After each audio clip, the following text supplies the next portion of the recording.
Part 1. The Silver Swans. I don't think that I've ever been in love. She stopped for a minute, and then she continued, How will I know?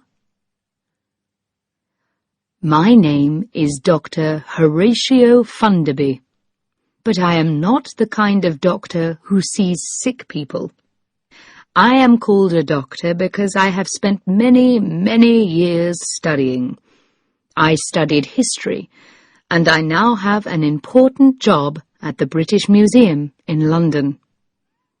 Every Sunday afternoon, I walk along a path in Chelsea, on the bank of the River Thames. A lot of painters live in Chelsea. People often think that I am a painter. I look like one, and I dress like one. I have a white beard, I carry a black wooden stick, and I wear a large old hat. The hat is more than 40 years old, and I always wear it for my walks. I enjoy my walks very much. There is a lot to see and hear. Boats pass on the river. Birds cry noisily above it. Along this bank of the river, there are some old houseboats. People buy these houseboats because they like living on the water. They enjoy watching the passing boats and listening to the sounds of a busy river. They paint the boats in bright colours. One Sunday afternoon, I was standing by the houseboats, looking across the river. In the deepest water, in the middle of the Thames, I could see a beautiful white sailing ship. It was called the Poseidon. The back of the ship was a little unusual. I knew that the owner of the ship was Lord Struve. He was a great scientist who studied ocean life. Near the Poseidon were a large ship from South America and a dirty Spanish boat. Then I noticed one of the houseboats near the bank. It was called the Nareen, and it was very colourful. The boat was grey, but parts of it were painted in bright colours. The door was blue, and the large wooden cover in the floor of the front deck was bright red. There were some steps going from the boat to the bank of the river. These were painted blue, like the door. I saw a young girl trying to push back the cover. She wanted to get out, and she was halfway out of the hole, but she had a problem. She saw me. She didn't shout at me, but her mouth formed the words, I can't open it. I hurried towards the Nareen. It was sitting on the bottom of the river, and I had to walk down the blue wooden steps over the water of the Thames. I went carefully along the deck of the boat until I reached the girl. The new red paint has dried, and I can't open the cover, she said. Wait a minute, I said. I used my stick to open it. A few minutes later, the girl climbed out onto the deck. She was about 20 years old. She was wearing old blue paint-covered trousers and a grey shirt. I thought that she looked quite beautiful. She looked at me with big green eyes. They were the loveliest part of her face. Thank you, she said. That's all right, I replied. I was glad to help. You're a dear man, she said. Do you know who you're like? You're like one of those older men who work in museums. Oh, I'm sorry. That wasn't very polite. She smiled gently. "But I am an old man," I said. "Please don't worry. In fact, I do work at the British Museum. I'm Dr. Horatio Funderby." "Oh," she said, "the British Museum." She was silent for a second, and then she asked, "Would you like to see my octopus?" "Yes, I would," I said, smiling. She took me down through the blue door into a green room. I could see a small bed, bookshelves, and paintings. Then I noticed 2 glass cases, one large and one small. In the small case were 2 fish, and in the large one was the octopus. "Isn't it beautiful?" she said. "Sometimes I sit and look at it for hours." "Does it have a name?" I asked. "Oh, I just call it octopus," she replied.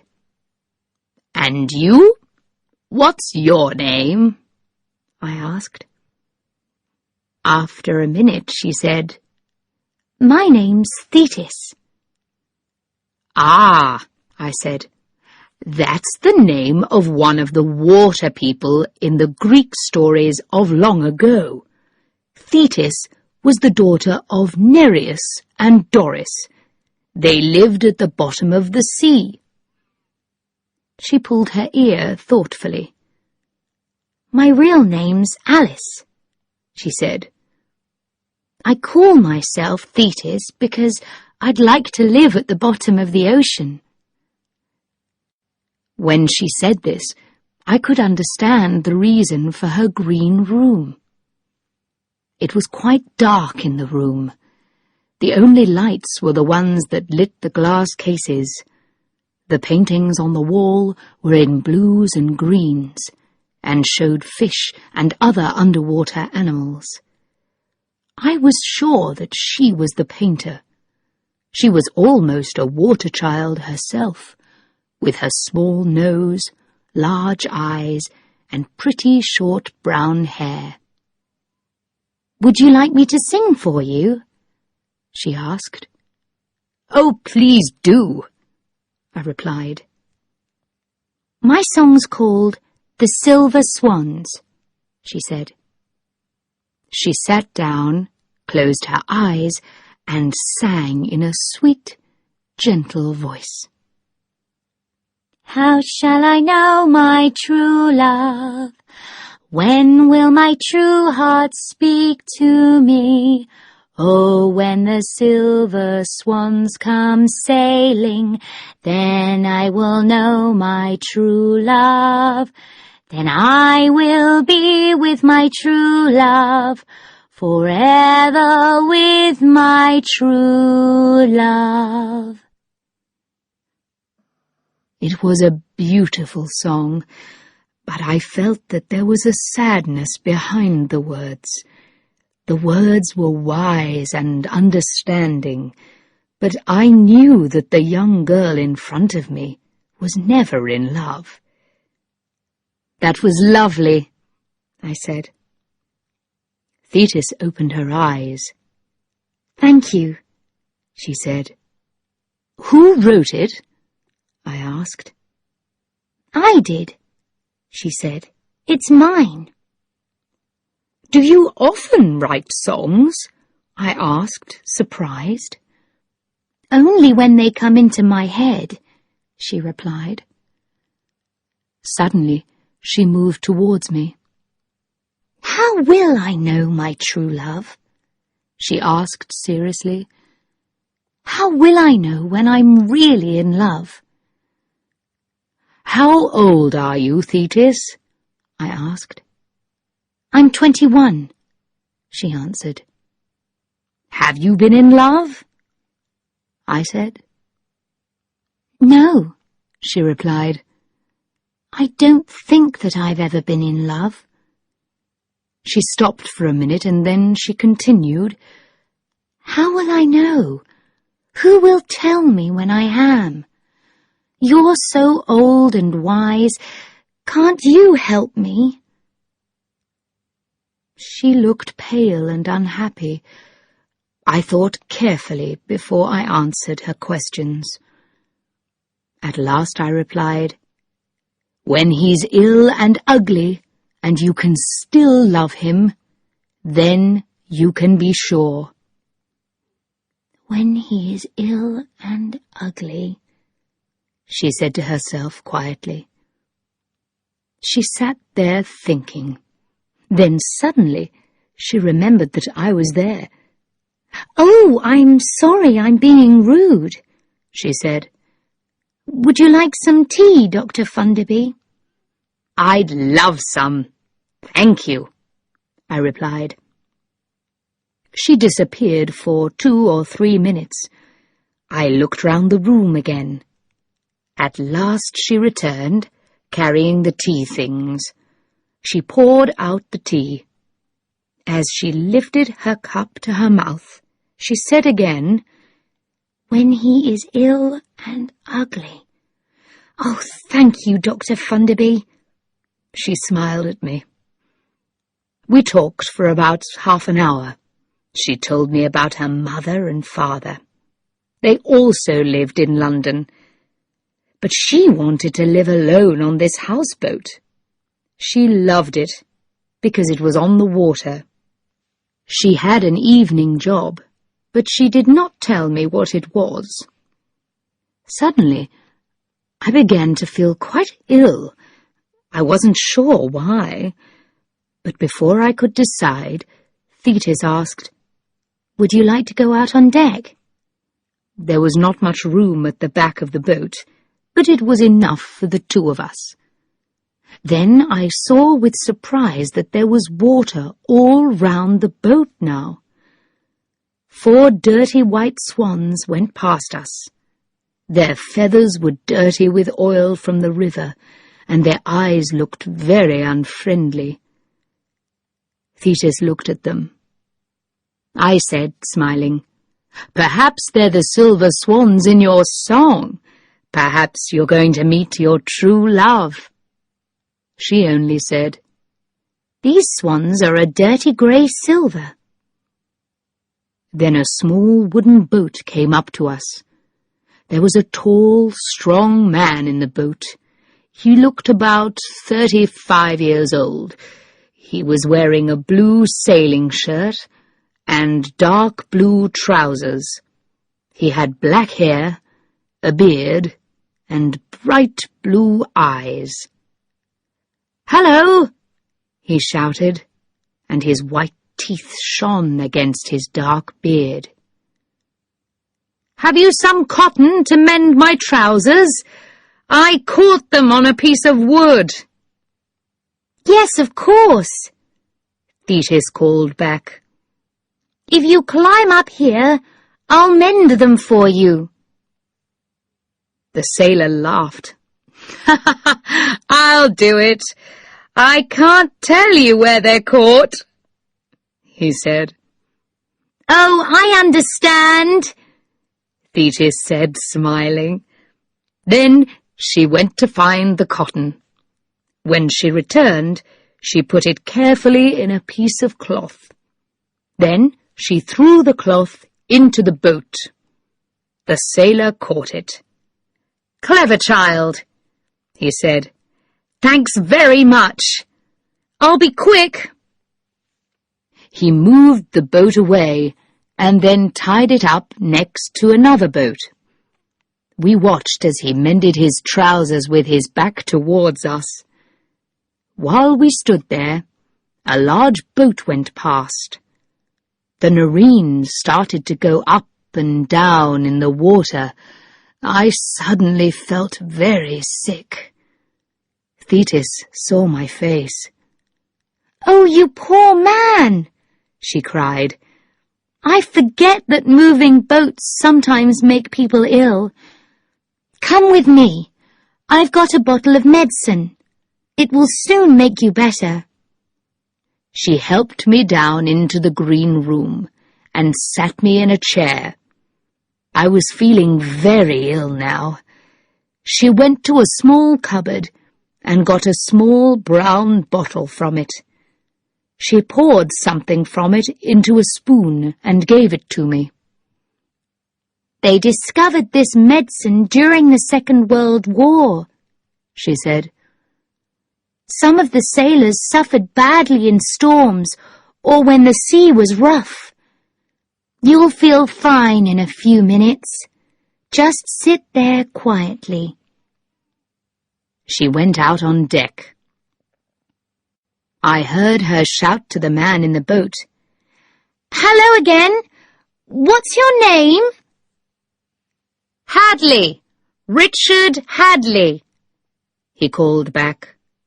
"What's yours?" I've heard that name before, I thought, but I can't remember where. "Thetis," she replied. There was silence for a minute. Then he said, "Oh, that's the name of the daughter of Nereus and Doris in the old Greek stories. They lived at the bottom of the sea." He was silent again. Then I heard him call, "Where's your father?" "He isn't my father," Thetis said. "He's an old man who's visiting me. He's feeling sick, so I've given him some medicine." I heard the laugh in the sailor's voice as he shouted, "What? Sick? On that old houseboat? It's like dry land on there." Another boat passed, and the Noreen suddenly moved up and down again. But the medicine was beginning to work. "It isn't an old boat," Thetis said seriously. "It's my home, and it does move up and down a lot sometimes. You need a strong stomach." "Oh, yes, I'm sure that you do," he said. But I knew from his voice that he didn't really believe her. "Really, it's true," she continued. "Perhaps even you'll get sick one day." The sailor laughed loudly. "Who? Me? Listen, child, I've sailed every ocean and sea in the world, and in all sorts of weather, and I haven't been sick yet." I heard Thetis say, "There's always a first time. Would you like to try?" "Tell me when it gets really rough," he said. I heard his boat touch against the Noreen as he continued. "You're not as young as I thought. I'm sorry that I called you a child. Perhaps I'll try your boat sometime. Well, thanks again for the cotton." At last I began to feel better. When I went up on deck, Thetis was looking out across the river. She was watching the sailor as he went out towards the lovely white ship. "Oh," she said, "you're better." "Yes," I said. "Good," she said. "That medicine always works." Then she added, "He said some very unkind things, didn't he?" I started to say, "He—" "But wasn't he beautiful?" she continued dreamily. Part 2. The Silver Swans. "He's very ill, isn't he, Dr. Funderby? And I love him even more than when he's well." I did not see my friend for some weeks. Then, on a rainy Sunday, as I walked past the houseboats, somebody called my name. "Dr. Funderby! Dr. Funderby!" I turned round. Thetis was running up the steps from the Nareen. She ran to me and said, "Dr. Funderby, what shall I do? My octopus has eaten one of his arms." I replied, "They often do that when people keep them, even when they feed them very well." "Oh," she said, "thanks for telling me that. I feel much better now." She turned and went back to her boat. As she reached the deck, I called out to her, "Did your sailor ever come back?" "Yes," she answered, and disappeared into the boat. A few days later, a friend asked me to go and see a play with him. It was called The Unwanted, and it was at Wyndham's Theatre in London. "There's a young woman in it, Alice Adams," my friend said. "She's very good, they say. One day she'll be a great actress." When the play started, I couldn't believe my eyes. The young actress was Thetis. I remembered then that her real name was Alice. So this was her evening job. It was a sad play. Thetis played a young girl who falls in love with an older man. In the end, he leaves her, and she kills herself. Thetis played the part with deep feeling and understanding. It seemed to me almost that she was the poor girl. I cried for her at the end of the play. The next Sunday, I visited her on her boat. There was now another glass case in her room. There were 2 large fish in it. She was sitting in front of the case, watching them. She got up to get the brown bottle. The boat was not moving much, but she gave me some of the medicine, and I drank it. "My dear," I said, "why didn't you tell me who you were? I was at Wyndham's last week."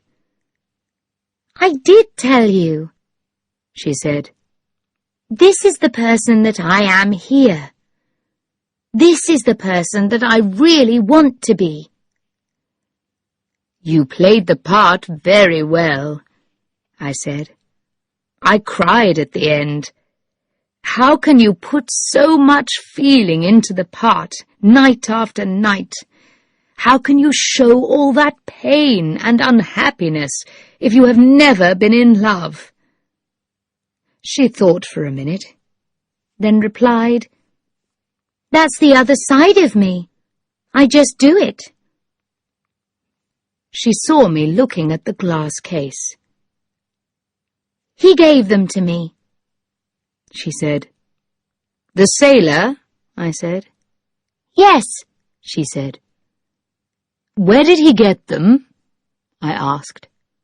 "From the bottom of the river," she answered. "Did he? How?" I asked. "He went down and looked for them," she replied. "Now I remember who Richard Hadley is," I thought to myself. "Does she know? And will her heart break like the heart of the girl in the play?" "Is he in love with you?" I asked. "He laughs at me and says unkind things," she said. "Does that mean that he's in love?" "And you?" I asked. "Are you in love with him?" "I don't know," she cried. "I don't know, I don't know. Oh, Dr. Funderby, I hate being young." She put her head on my shoulder and started to cry. I tried to find the words to make her better. The next Sunday I went for my usual walk. It was very windy and the river was rough. When I saw the Nareen, She was moving from side to side. Thinking of Thetis, I hurried towards the boat. Her room was small, and the glass cases were not safe in bad weather. I noticed that the blue door was open, so I quickly went down the steps. When I reached the last step, I heard a deep cry from Thetis's room. I was afraid for her, and I hurried in. Richard Hadley was lying on the bed. He was very sick. Thetis was sitting on the side of the bed, holding his head in one of her arms. His skin was a grey colour, and his face was pale. At first, I thought that he was dying. Then the boat moved suddenly. I understood then why he was like this. "Thetis!" I cried. "The medicine! Quickly! Where is it?" "Oh!" cried the unhappy man. "Go away, both of you, and leave me to die alone." "I love him," Thetis said, happily holding his poor head in her arms. "Oh, now I know that I love him. He's very ill, isn't he, Dr. Funderby? And I love him even more than when he's well." I went to the cupboard where Thetis kept the brown bottle of medicine. It was locked. I looked at Thetis.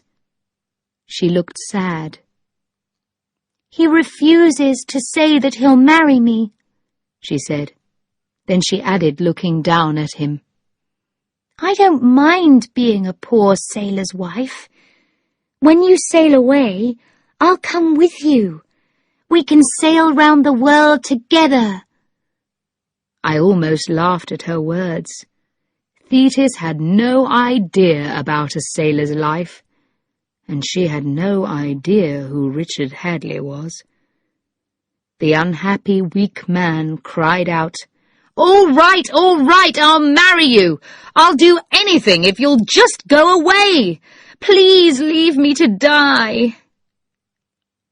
I was beginning to feel very ill myself, so I cried, "Thetis, you cold-hearted girl, give me the key now. How can you leave him to suffer? How can you do this to the man that you love?" She untied a piece of blue cloth from around her neck. The key was on it. She looked at the floor as she gave it to me. I knew that she was sorry now. As I opened the cupboard, I heard her say quietly, "He sailed on every ocean and sea, in all sorts of weather." I took some of the medicine. Then I gave some to the great ocean scientist, Richard Hadley, Lord Struve. Thetis looked at me. "Will you come to our wedding, Dr. Funderby?" she asked. I was still feeling sick, and I was not happy with her, so I replied, "If he marries you after this suffering, he's crazy." Lord Struve probably suddenly felt better because he sat up. He said, "I'm glad that you said that, Dr. Funderby. Promises don't mean anything when they are made in ill health." "But you wanted to come onto the Nareen in this weather," she said sadly. The colour was returning to his face. "I came for a good reason. I love you, and I wanted to tell you that," he said. "So why didn't you tell me?" Thetis asked simply. For a minute, he did not know what to say. Then he said suddenly, "Because I felt ill. Now listen, Thetis, if you're going to marry me, you must know two things. You must know who I am. You must know what I do." "They don't matter," Thetis replied. "I love you." I was feeling better, So I said, "And you're acting?" Lord Struve looked at me in surprise. "Who's acting?" he asked. "This is Alice Adams," I cried. "She's been in the play The Unwanted at Wyndham's for the last 2 years." He looked at her. "This child?" he said. "She is a child, isn't she?" Thetis moved her head in a silent yes. But I said, "She's England's best young actress, and she's 21. He stood up. "Yes," he cried, "I remember reading something a long time ago. I've just come back from the Galapagos," he continued. "I haven't heard anything about England for nearly 2 years." Thetis jumped up and ran to him. "Oh, please take me there," she said in an excited voice. "All my life I've wanted to go to the Galapagos. Can sailors take their wives with them when they go?" Lord Struve cried, "I'm not a sailor, Thetis. I'm a—" He stopped. He found it difficult to say. "I'm a lord," he started again. "I'm a kind of ocean scientist. I do a lot of my work underwater. But you're acting—" Before he could finish, Thetis said, "It doesn't matter. I never wanted to be an actress. I only do it for the money. I can buy octopuses and live on the Noreen. Do you know what a good octopus costs?" Lord Struve held both her arms. "Thetis, can you be serious for a minute? Do you really mean that you'll give all that away for me?" "Of course," she replied.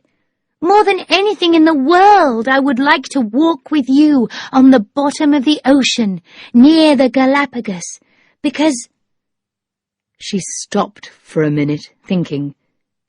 "Because I'm sure that I love you. Dr. Funderby showed me that." For another minute, Lord Struve held her 2 arms, while he looked up with a very happy look on his face. He seemed unable to believe what he was hearing. And so the song of the silver swans came true.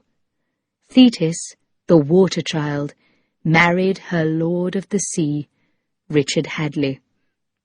I still walk along by the River Thames, but I don't enjoy the walk as much as before. Lord Struve, his wife, and her octopus have gone away to a beautiful island in the Pacific Ocean. There they work together with the wonderful undersea plants and animals around them. A family have bought the Noreen, and they have painted her a dark brown colour. They have changed the name to the Nelson, after one of the greatest British sailors, Sir Horatio Nelson. I pass her every Sunday, and a washing line goes from the back of the boat to the front. It is filled with washing, the clothes of small children, and I think as I go past, do they have strong stomachs like Thetis, or did she give them the name of that wonderful medicine in the brown bottle?